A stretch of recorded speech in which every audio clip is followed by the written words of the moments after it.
here we are in the heart of East London. It's Too Young, Too Simple Studios with me, Becky, and photographer Lorraine Milligan.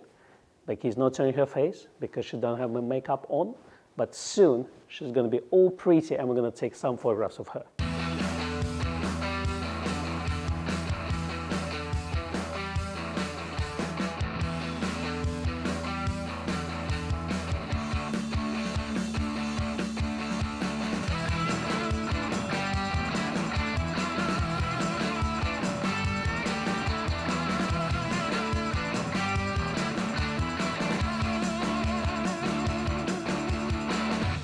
Tell me, when did you start to learn to do makeup? It was a second career for me at the age of 30, so I was probably quite late going into it, but with this in mind and being slightly older, no one ever asked me in the first year, how long have you been doing makeup? Because they just assumed I'd been doing it since I left school. How long had you been dancing for before you started makeup?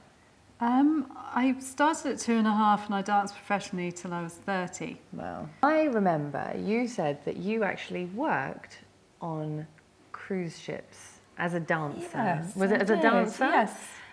And you worked with Nigel Atherton, Yeah. who was the ship's photographer, I believe. Yes, he was. And Damien de Mulder. Yes. What a small world. We made a great team. And then they obviously went on to do their own photographic exploits. Absolutely.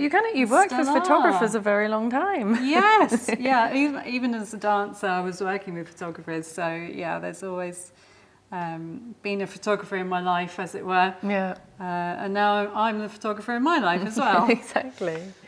So tell me, how did you end up with your Nikon? I had been to North Amsterdam and bought a boat with my former partner, and we were sailing back. And I decided to document our entire voyage home, which was a week. But people were saying to me when they saw the results, like, you've got a really good eye for composition and picking out quite unusual things. It was my 45th birthday, and my dad actually gave me his D40 as a present because he'd been using it for a few years and just for fun. Yeah. And as he's not a photographer, but he enjoyed taking pictures, and he said, I think this would be better placed in your hands. Wow. And I thought, well, maybe now this is the time to transition organically into doing photography as well, and becoming, a photographer and a hair and makeup artist and stylist. Yeah. As one art form, really. Wow. Taking pictures of my art, as it were. Yeah, exactly. That seems to make complete sense to me. It is quite an organic transition, isn't it? Yeah. And so you've stuck with Nikon ever since. It's just been the brand. I have. And you've also got a Z50? Yes, I have got a mirrorless. Get nice and close, Con. Gonna poke your eye with the lens. Yeah, exactly.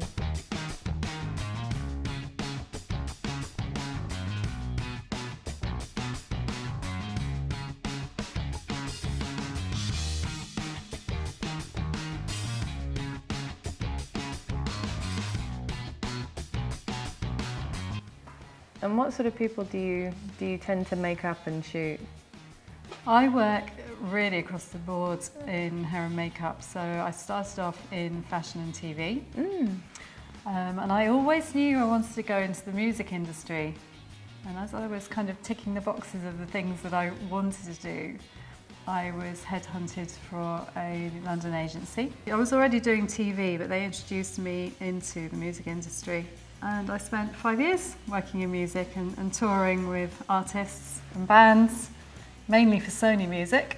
What kind of gave you the idea to transition from makeup to photography? Was there like a particular inspiration, or had you always been drawn to photography? I just found I was quite inspired by the people I work with. When I got sort of 15 years into doing hair and makeup, I felt like there was something missing in my life, and I wasn't sure what it was.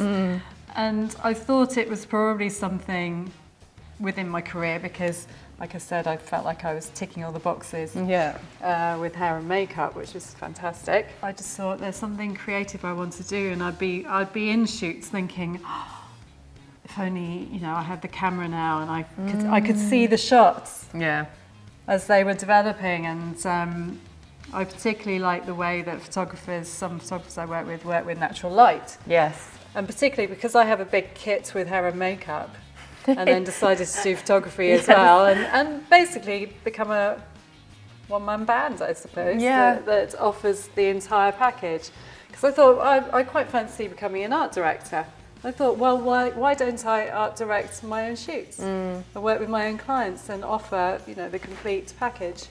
And like I was saying, I've got a big kit, so I wanted to keep it quite simple when it came to the photography. I thought, if I just work with natural light and I literally just carry a camera. So I work with my camera and flash, just in case I want to fire a little bit of extra lighting, because some places aren't, particularly when you're indoors, aren't the lightest. What's your sort of process for a shoot?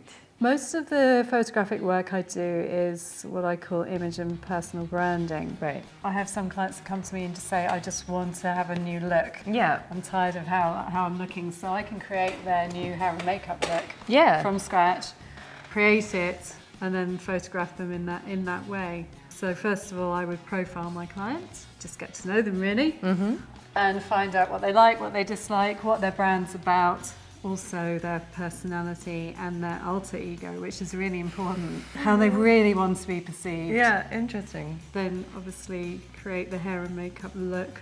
I go through wardrobe with them and make suggestions, for what they should be wearing on the shoot that I think will suit. It's funny, often when I've met someone or I talk to them, I get this image in my mind of exactly how they should look. And usually it works, which is really good. Who would you say most inspired you to kind of take this path, do you think?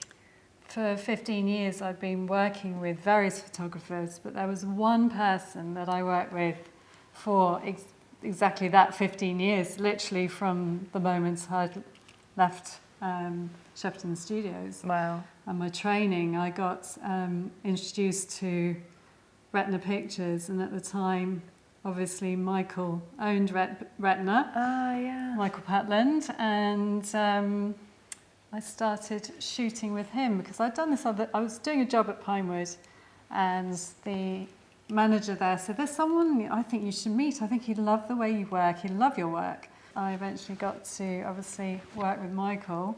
Wow. And from that day on, he said, I don't want to work with anyone but you, which was fantastic. Amazing. We had this real creative connection.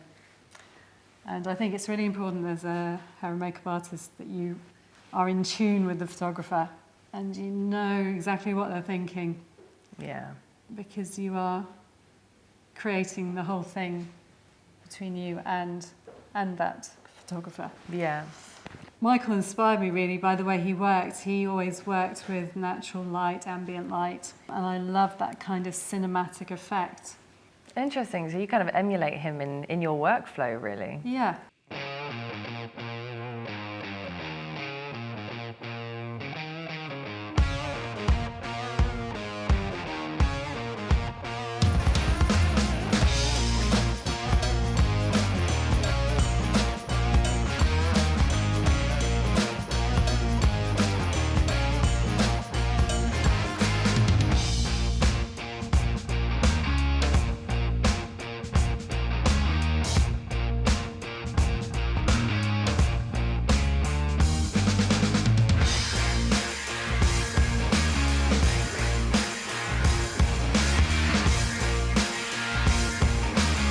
Now Becky is going to face the main challenge, how to be in front of the camera and not behind it.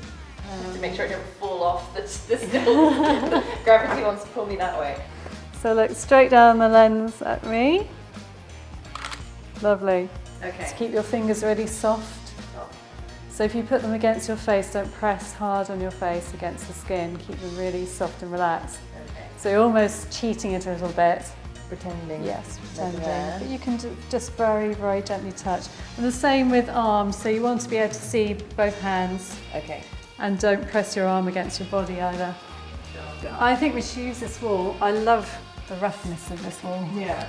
That's why I chose this rather than a backdrop. Fair enough. Yes. Good texture. It's got some really nice texture. So just lean back against the wall. Let's use it. Okay. Just lean back against the wall. Even put one foot up so your body isn't dead straight. And you can put your shoulders on a slight angle as well. Yeah. Just relax back against the wall. press your shoulders back into it. And then I'll do some with you, looking maybe over towards the right, looking towards the camera. And just think about the angles of the body, keeping your arms relaxed to begin with, and then we might do some where you've got them across your body, so again, keeping them relaxed, nothing too tight. Just dance your way through the movement. I'll do my best.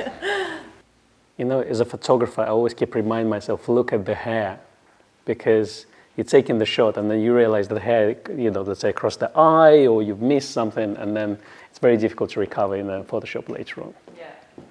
These are all the things I have my eye on here. So Lorraine, tell me, what look are you going for? For Becky's business, she needs headshots. So you can use them for social media. You could even potentially use them for your books. So we want to keep them really simple and beautiful. So we don't want anything in the background that's too complicated to take your eye off the subject, which is really important. So it's just clean, pretty shots.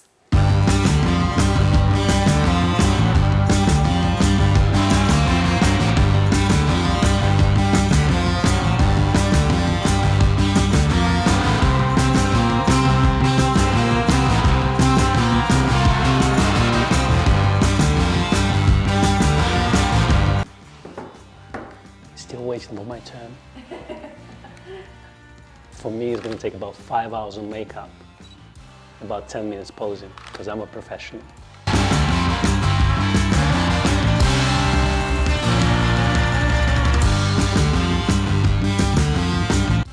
We want to say a massive thank you to Lorraine for coming today. You're welcome. It was amazing, being dolled up, having my picture taken. It's a rare occurrence. If you'd like to follow Lorraine and see more of her work, you can visit her website, which is www.lorrainemilligan.com. lovely. And on Instagram, you are Lorraine Milligan, MUA_imaging. marvelous. Thank you very much for watching. I'm still waiting for my turn. Next time, Con, next time. And that's a wrap.